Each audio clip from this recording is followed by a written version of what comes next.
If only I had somewhere to put my tea. Like some sort of flat thing? Like a table? Yeah, something like that would work. Why don't you conjure one up? I don't want to rely on magic to solve all of my problems. Suit yourself, I've got Sabrina the Teenage Witch reruns to watch. I think I have just the right idea of what I can do.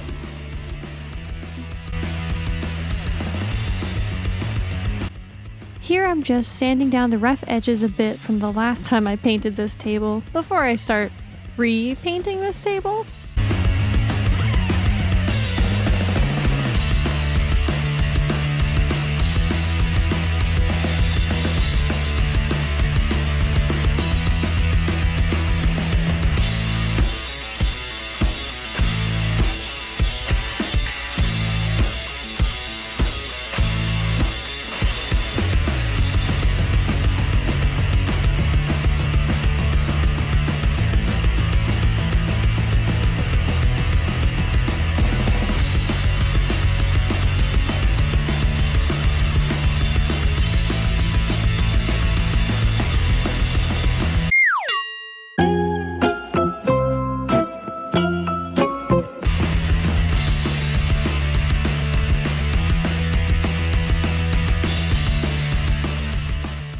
This is the pen I used. I believe it's alcohol-based, and I highly suggest buying a newer one with a smaller tip if you endeavor to make a table like this one. Here I actually end up using metallic paint on the sides a little later, but I thought I'd show you what I did before moving on to the surface of the table. If you've been watching my videos for a bit, you'll probably have a good guess about what I'm drawing on the table's top. If you guess spiderweb, then you get a piece of candy. Since this pen's a little old, it was giving me trouble drawing a full line, and I had to keep shaking the pen and tapping it on a scrap piece of paper to keep the paint flowing. Again, I highly suggest buying a new pen before endeavoring on a similar project. I had two major inspirations for this project. One is the recent collab of John Derian and Target's Threshold Halloween line.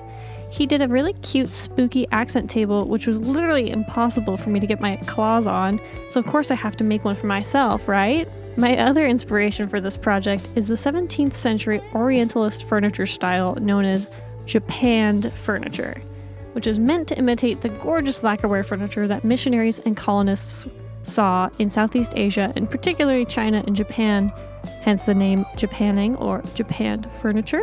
If you look at images of japanned furniture, a majority of the pieces you'll see are black with gold accents. Because the method of the furniture's production includes a black sap-based resin that is produced by locally grown trees from the region, mainly the, now bear with me, Toxicodendron vernicifluum tree. There's a similar folk art style in 19th century America and the UK known as tollware, whose namesake comes from the French tôle peinte, meaning painted sheet metal. This furniture style is also a method of copying East Asian lacquer arts. However, from what I read, it is more associated with painting and enameling metal objects rather than wood furniture, which would make sense due to the term's etymology. What differentiates my table from the Orientalist furniture tradition is mainly what I chose to depict on it. Normally, with japanned pieces, you will see East Asian motifs like stylized gardens with bridges, bamboo, butterflies, etc. But what I chose for my table is much more of a macabre, Sarah Winchester-esque spiderweb motif. Therefore, I would argue that separates it from the more fetishized and problematic Orientalist aesthetic, while still celebrating the beauty of gold motifs on glossy black furniture. But alas, I can talk on end about the Orientalist movement and art history. For today, I think I've done my duty as an art historian. If you want more art history-inspired content, subscribe. I promise I'll be doing more than just crafting videos. And please comment down below what art history subjects you would like me to talk about in the future. Now I'm just taping off some of the ridges to accent with more gold metallic paint.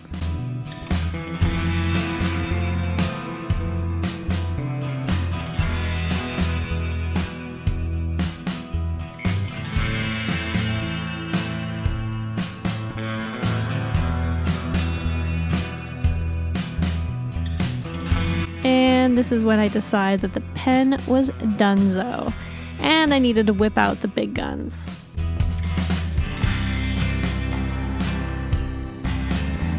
The paint that I used is actually quite noxious, and it was too stormy outside for me to paint out there, so I had to flip on a couple of fans and put on my mask. Please always protect your lungs. Even when painting outside, you really can't undo lung damage. This has been a PSA from your friendly neighborhood asthmatic.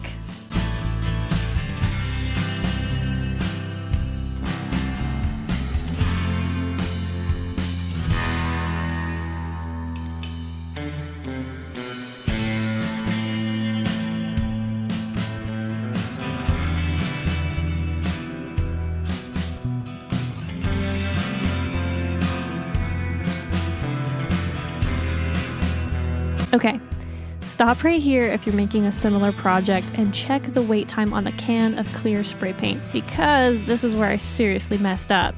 I didn't give enough time between my paint dry time and the clear coat, which means that the clear coat will cause a crackle effect on the table, which, I mean, admittedly, it's quite cool, but it's not at all what I was going for, and it basically means that I'll have to sand everything down and probably have to repaint the entire thing again. So, not bueno.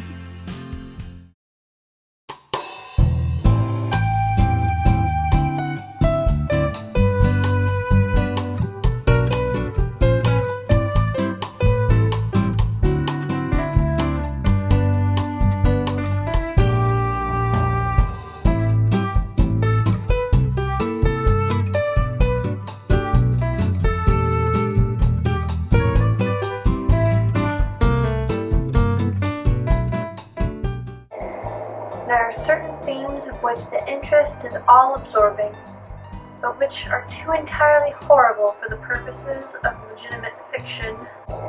These the mere romanticist must eschew, if he do not wish to offend or to disgust.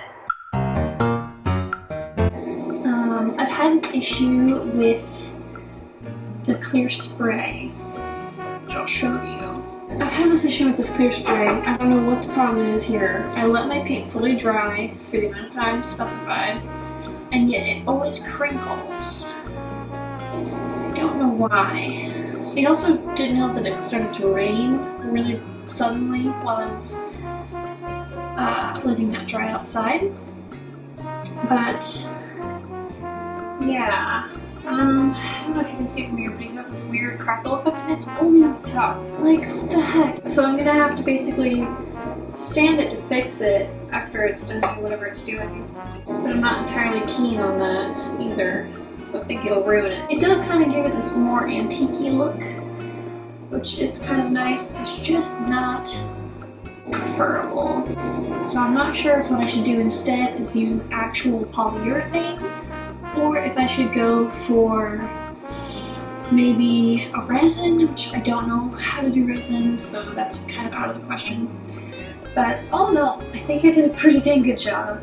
Yeah, some of the spiderweb drawing is a little messy. That's my own fault because of, one, impatience, and two, I was using an older pen that I probably should have just bought a new one.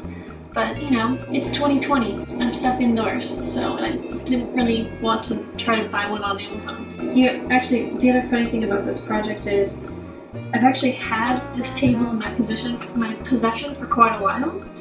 As you saw at the beginning, it was this kind of minty color. I had hand painted it that color. It was originally like kind of like a honey oak, which I despise honey oak. I love oak wood, don't get me wrong, but like those honey oak cabinets that are from like every 80s household. Oh, I can't. I'm strictly a dark wood person. I don't like birch or any of those like honey oak interior woods. They are not my favorite. But I did have fun with this. I think if you found a similar sort of little tiny table or plant pot stand, which I'm pretty sure this is meant to be a plant pot stand, so it's very tiny, You could easily repaint it as well with spray paint or just regular paints. Just be careful when you're glazing it at the end. Well, I hope you enjoyed this video. My name is Quinn, and this is HalloQueenie.